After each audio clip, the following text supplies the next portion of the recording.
Welcome to social. Pandemic से पहले ये 2020 सिनेमा लवर्स के लिए एक बहुत ही एक्साइटिंग ईयर लग रहा था, जहां कई बड़ी फिल्म्स रिलीज होने वाली थी। फिर लॉकडाउन की वजह से फिल्म्स को डिले कर दिया गया और ज्यादातर फिल्म्स इस साल स्ट्रीमिंग प्लेटफॉर्म्स के थ्रू ही देखने को मिली है। बॉलीवुड में जिस तरह इस साल ऑडियंस ने सिर्फ कंटेंट ओरिएंटेड फिल्म्स को पसंद किया, वैसे ही हॉलीवुड में भी ऑडियंस का इंटरेस्ट इस बार बिग बजट मूवीज से ज्यादा इंडी मूवीज और OTT प्लेटफॉर्म्स पर रिलीज की गई फिल्म्स में रहा है। इस वीडियो में हम आपको ये 2020 की 20 हॉलीवुड फिल्म्स के बारे में बताएंगे जो हमारी पर्सनल फेवरेट्स रही हैं। तो आपसे रिक्वेस्ट है कि इस वीडियो को आप एंड तक जरूर देखें।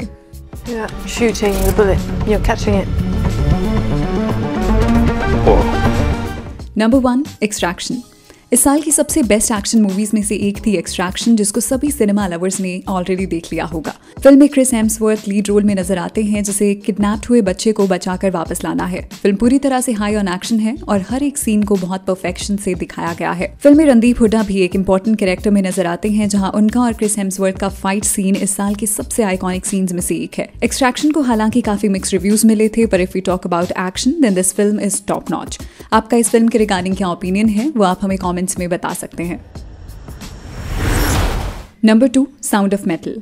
ये फिल्म उन लोगों के लिए है जिन्हें कैरेक्टर ड्रिवन फिल्म्स देखना पसंद है। साउंड ऑफ मेटल में हम एक म्यूजिशियन रिबन की कहानी देखते हैं, जिसे अचानक से ही सुनना बंद हो जाता है और उसकी लाइफ पूरी तरह बदल जाती है। आप खुद समझ सकते हैं कि एक म्यूजिशियन की लाइफ में म्यूजिक सुनना और म्यूजिक बनाना ही सब कुछ होता है, और अगर वो अपनी ट्यून सुन ही ना पाए तो उसकी लाइफ में कुछ और नहीं रह जाता। साउंड ऑफ मेटल ईयर 2020 की हाईएस्ट रेटेड फिल्म है and we think Chris Ahmed को इस परफॉर्मेंस के लिए ऑस्कर नॉमिनेशन तो मिलना ही चाहिए। Number 3, greyhound. हम फिल्म में वर्ल्ड वॉर 2 के टाइम की कहानी देखते हैं, जहां US नेवी के कई शिप्स बीच समंदर में फंसे हुए हैं और उन पे जर्मन्स अटैक कर देते हैं। इस कॉन्वॉय के कमांडर का रोल टॉम हैंक्स ने प्ले किया है, जिन्हें ग्रेहाउंड के नाम से बुलाया जाता है। पूरी फिल्म में ग्रेहाउंड के पर्सपेक्टिव से हर सिचुएशन दिखाई गई है, जहां वो सभी डिफिकल्टीज के बाद भी जर्मन फोर्सेस से लड़ने की कोशिश करता है। Tom Hanks, as you all know, is a brilliant actor जिन्होंने अपने करियर में हर तरह का रोल किया है और इस फिल्म में भी वो ग्रेहाउंड के रोल में परफेक्ट नजर आते हैं। फिल्म काफी फास्ट पेस्ड है और इस फिल्म को देखते हुए आप एक सेकंड के लिए भी बोर नहीं होंगे। Number 4, chemical hearts. Probably one of the best love stories to come out this year, Chemical Hearts हमारी पर्सनल फेवरेट्स में से एक है। फिल्म में हम 2 स्कूल में पढ़ रहे स्टूडेंट्स की कहानी देखते हैं, जिन्हें एक दूसरे से अट्रैक्शन हो जाती है, but in the middle of everything it's difficult for one of them to fall in love. अगर आपको perks of being a wallflower पसंद आई थी तो डेफिनेटली आपको केमिकल हार्ट्स भी पसंद आ सकती है। This is a teenage film about love, tragedy and hope, जिसको देखते हुए आप बहुत सी चीजें रियलाइज करते हैं। केमिकल हार्ट्स को आप प्राइम वीडियो पर देख सकते हैं। Number 5, bad boys for life. Bad boys franchise अपनी एक्शन और कॉमेडी के लिए जानी जाती है, जहां विल स्मिथ और मार्टिन लॉरेंस मेन कैरेक्टर के तौर पर नजर आते हैं। हॉलीवुड की ये बहुत ही सक्सेसफुल फ्रेंचाइज है और कब से फैंस को इसके थर्ड पार्ट का वेट था। 2020 में रिलीज हुई बैड बॉयज फॉर लाइफ इस फ्रेंचाइज का थर्ड पार्ट है, जिसे 17 ईयर्स के बाद रिलीज किया गया। फिल्म कंपैरेटिवली अपने फर्स्ट 2 पार्ट्स जितनी आइकॉनिक तो नहीं है, पर being a third instalment it's quite entertaining. Film को क्रिटिक्स ने भी काफी पॉजिटिव रिव्यूज दिए थे और बॉक्स ऑफिस पर भी फिल्म ने $450 मिलियन का बिजनेस किया था। फन फैक्ट, बैड बॉयज का 4th पार्ट भी बनाया जाने वाला है, so tell us in the comment section कि आप इसका 4th पार्ट देखने में इंटरेस्टेड होंगे या नहीं। Number 6, the devil all the time. Tom Holland को ज्यादातर ऑडियंस ने स्पाइडरमैन और एवेंजर्स से ही जाना है, पर अगर आपको उनकी एक अलग एक्टिंग रेंज देखनी है तो the devil all the time आपको जरूर देखनी चाहिए। फिल्म में टॉम हॉलैंड ने एरविन का कैरेक्टर प्ले किया है, जिसने पास्ट में कई ट्रेजेडीज एक्सपीरियंस की है। उसके आसपास के लोग रिलीजियसली इन्फ्लुएंस्ड हैं, जिससे फिल्म में कई डार्क कैरेक्टर्स इंट्रोड्यूस किए जाते हैं। इसके अलावा फिल्म में रॉबर्ट पैटिंसन एक विलन के रोल में नजर आते हैं और क्रिटिक्स ने भी उनके कैरेक्टर को बहुत पसंद किया है। हम आपको बता दें कि ये एक R-rated फिल्म है, तो इसमें वायलेंस और ब्लड शेड काफी ज्यादा दिखाया गया है। The devil all the time को आप नेटफ्लिक्स पर देख सकते हैं।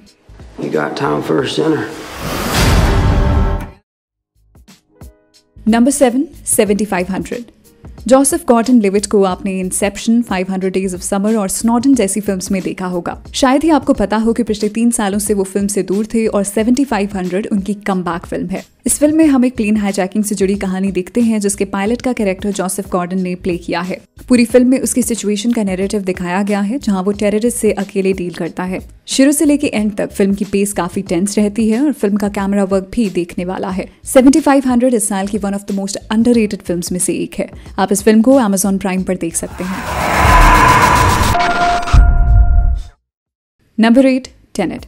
This film needs no introduction. 2020 की one of the most awaited films में से एक थी टेनेट, जिसके डायरेक्टर क्रिस्टोफर नोलन है। टेनेट एक साइफाई एक्शन फिल्म है जिसे हम एक सीक्रेट एजेंट की स्टोरी देखते हैं जिसे वर्ल्ड वॉर 3 रोकने का मिशन दिया गया है। इस मिशन के लिए वो टाइम ट्रैवल करता है जहां सब कुछ रिवर्स में होता है और यही टाइम ट्रैवल का नैरेटिव फिल्म को सबसे अलग बनाता है। जिस तरह से फिल्म में टाइम इन्वर्जन का कॉन्सेप्ट दिखाया गया है वो बहुत ही यूनिक है और कहीं ना कहीं काफी कॉम्प्लेक्स भी। लॉकडाउन की वजह से टेनेट को एक बड़ी रिलीज नहीं मिल पाई, पर फिर भी फिल्म ने $360 मिलियन का बिजनेस किया, जबकि फिल्म का बजट 200 मिलियन का रहा था। टेनेट के रिव्यूज की बात करें तो लोगों के ज्यादातर मिक्स्ड रिव्यूज रहे हैं, जहां कई क्रिटिक्स ने इसको क्रिस नोलन की वर्स्ट फिल्म कहा है।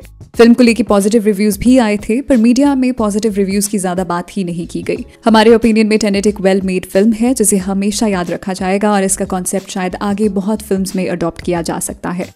अगर आपने टेनेट देखी है तो आप इसके रिगार्डिंग अपना ओपिनियन जरूर दें। Do you think Tenet is a great film और just an average film? What do you think we're saying? The detritus of a coming war. Number 9, Greenland. ये एक सर्वाइवल फिल्म है जिसकी स्टोरी का narrative एक disaster से जुड़ा हुआ है।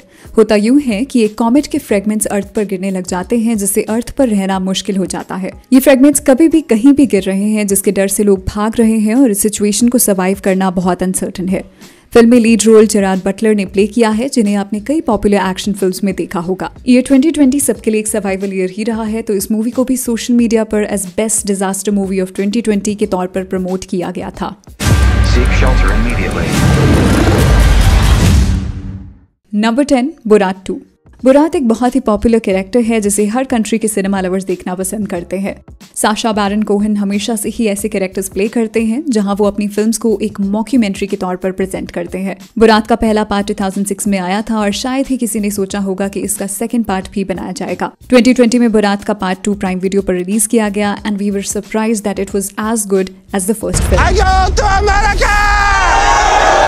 Number 11, the old guard. Charlize Theron हमारी फेवरेट एक्ट्रेसेस में से एक हैं जिनकी हर एक फिल्म देखने वाली होती है। इस साल नेटफ्लिक्स की फिल्म द ओल्ड गार्ड में वो लीड रोल में नजर आती हैं और फिल्म का प्लॉट भी काफी यूनिक है। फिल्म में शार्लीज थेरन एंडी का कैरेक्टर प्ले करती हैं जो एक इमॉर्टल वॉरियर है जिसे मारा नहीं जा सकता।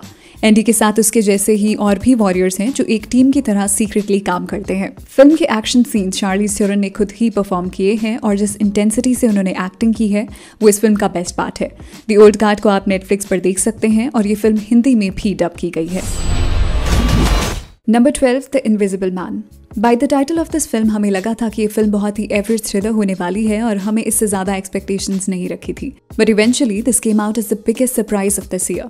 द इनविजिबल मैन में हम एक लड़की की कहानी देखते हैं जिसका एक्स बॉयफ्रेंड मर जाता है और उसके बाद से ही फिल्म में इनविजिबिलिटी का नैरेटिव सामने आता है।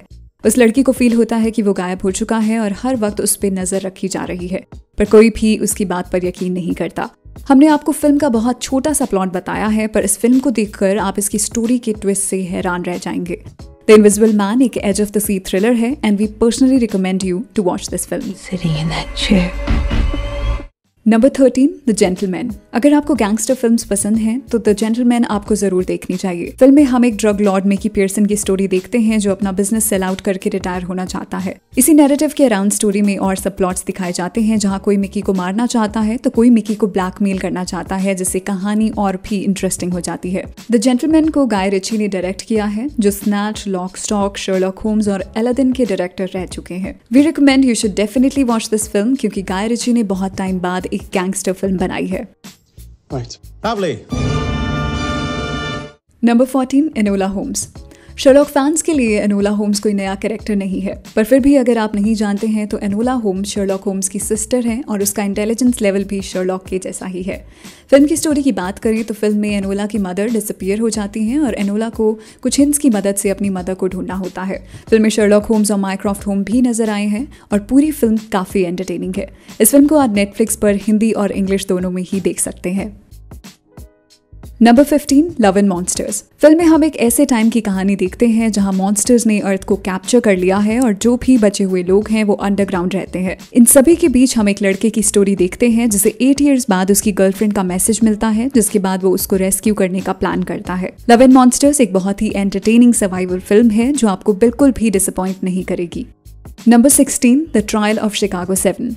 ईयर 2020 की one of the most influential films में से एक है द ट्रायल ऑफ शिकागो 7, जहां हम 7 कैरेक्टर्स की कहानी देखते हैं जिन्हें एक प्रोटेस्ट की वजह से अरेस्ट कर लिया जाता है। फिल्म के writer and director Aaron Sorkin हैं, जिन्हें मॉडर्न एरा के one of the best screen writers में गिना जाता है। तो आप आइडिया लगा सकते हैं कि ये फिल्म स्क्रीन प्ले वाइज तो काफी स्ट्रॉन्ग है ही। इस फिल्म को आप एक कोर्ट रूम ड्रामा के तौर पर देख सकते हैं, जहां कोर्ट रूम में दिखाई गई प्रोसीडिंग्स फिल्म का मेन पार्ट है। इस फिल्म की कहानी रियल लाइफ इंसिडेंट्स पर बेस्ड है, जहां आपको एक मल्टी स्टारर कास्ट देखने को मिलती है। फिल्म में एडी रेडमेन मेन कैरेक्टर के तौर पर नजर आते हैं, जिन्होंने द थ्योरी ऑफ एवरीथिंग में स्टीफन हॉकिंग का रोल प्ले किया था। इसके अलावा भी फिल्म में कई रेनाउंड एक्टर्स इंपॉर्टेंट रोल्स में दिखाए गए हैं, जिनके थ्रू फिल्म में डिफरेंट नैरेटिव सामने आते हैं। Number 17, the social dilemma. ये एक डॉक्यू ड्रामा फिल्म है जहां सोशल मीडिया कॉन्स्पिरेसीज को एक्सपोज किया गया है। इस फिल्म में आपको सोशल नेटवर्किंग साइट से जुड़ी कई ऐसे रिवलेशंस देखने को मिलते हैं, जिससे आप रियलाइज करेंगे कि how we are manipulated by social media. ये फिल्म इतनी इम्पैक्टफुल है कि इसको देखने के बाद बहुत से लोगों ने सोशल मीडिया को क्विट करना शुरू कर दिया था। द सोशल डिलेमा को आप नेटफ्लिक्स पर हिंदी और इंग्लिश दोनों में ही देख सकते हैं। This is checkmate on humanity. Number 18, I am thinking of ending things. ये फिल्म उन सभी लोगों के लिए है जो डीपली लेयर्ड फिल्म्स देखना पसंद करते हैं। I am thinking of ending things एक बहुत ही अलग तरह की फिल्म है, जहां हम एक लड़की की कहानी देखते हैं जिसका नाम लूसी है। लूसी अपने पार्टनर के साथ रिलेशनशिप एंड करना चाहती है and she keeps on saying I am thinking of ending things. I'm thinking of ending things. Huh? What? Did you say something? वहीं दूसरी तरफ उसका पार्टनर उसे अपनी फैमिली से मिलवाने ले जाता है, जहां फिल्म में एक अलग ही साइकोलॉजिकल नैरेटिव सामने आता है। इस फिल्म की स्टोरी को वर्ड्स में बताना बहुत ही मुश्किल है, because it starts as a love story but at the same time it is deeply layered psychological thriller, जिसकी एंडिंग काफी शॉकिंग है। फिल्म में सभी एक्टर्स ने स्ट्रॉन्ग परफॉर्मेंसेस दी हैं and we are predicting that some of them might just get nominated for the Oscars. इस film को आप नेटफ्लिक्स पर देख सकते हैं। Number 19, the outpost. ये फिल्म एक वॉर कॉम्बैट एक्शन फिल्म है, जहां एक ऐसे मिलिट्री आउटपोस्ट की कहानी दिखाई गई है जो बिल्कुल पहाड़ों के बीच सिचुएटेड है। इसकी लोकेशन की वजह से आसानी से उन पर अटैक्स कर दिए जाते हैं, जिससे हमेशा वहां सोल्जर्स की मौत होती रहती है। इस आउटपोस्ट को जब बंद करने के ऑर्डर्स दिए जाते हैं तो तालिबान को इसका पता चल जाता है और 300 से भी ज्यादा टेररिस्ट इस आउटपोस्ट पर अटैक करने आ पहुंचते हैं। पूरी फिल्म में हम सोल्जर्स की एक छोटी सी टीम को सर्वाइव करते हुए देखते हैं। अगर आपको लोन सर्वाइवर पसंद आई थी तो ये फिल्म आपको डेफिनेटली देखनी चाहिए। We're taking this bitch back. आखिरी फिल्म से पहले we would like to tell you that हमने वंडर वुमन 1984 अभी तक नहीं देखी है, so we can not officially mention it in this video. लेकिन सोशल की ऑडियंस ने इस फिल्म को लेके काफी पॉजिटिव रिव्यूज दिए हैं और सबने कहा है कि वंडर वुमन इस साल की बेस्ट फिल्म्स में से एक है। So we are leaving this one on you to decide that is Wonder Woman one of the best films of this year? Do let us know by your comments. Number 20, Mank. David Fincher हमारे personal favourite directors में से एक है। अगर आप उन्हें नहीं जानते हैं तो हम आपको बता दें कि ये वही डायरेक्टर हैं जिन्होंने fight club, curious case of Benjamin button, a girl with a dragon tattoo और 7 जैसी आइकॉनिक फिल्म्स बनाई है। इसलिए उनकी हर एक फिल्म से ऑडियंस को एक्सपेक्टेशंस रहती है। इस साल उनकी फिल्म मैंक को नेटफ्लिक्स पर रिलीज किया गया, जो कि एक बायोपिक है। फिल्म में हम मैंक की कहानी देखते हैं, जो हॉलीवुड की क्लासिक फिल्म सिटीजन केन के राइटर थे। फिल्म में उनकी पूरी जर्नी दिखाई गई है, जहां कैसे मैंक के लिए सिटीजन केन को लिखना उनकी लाइफ का सबसे चैलेंजिंग फेज बन जाता है। फिल्म में मैंक का कैरेक्टर गैरी ओल्डमैन ने प्ले किया है और बहुत स्ट्रॉन्ग चांसेस हैं that he might just win an Oscar for this. इस फिल्म को आप नेटफ्लिक्स पर इंग्लिश और हिंदी दोनों में देख सकते हैं, but we would personally recommend you to watch this film in English.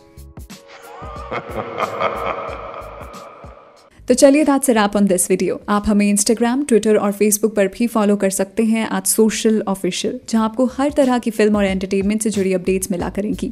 ऐसी और भी इंटरेस्टिंग वीडियोस के लिए देखते रहिए सोशल, हर उस चीज़ के लिए जो आप जानना चाहते हैं।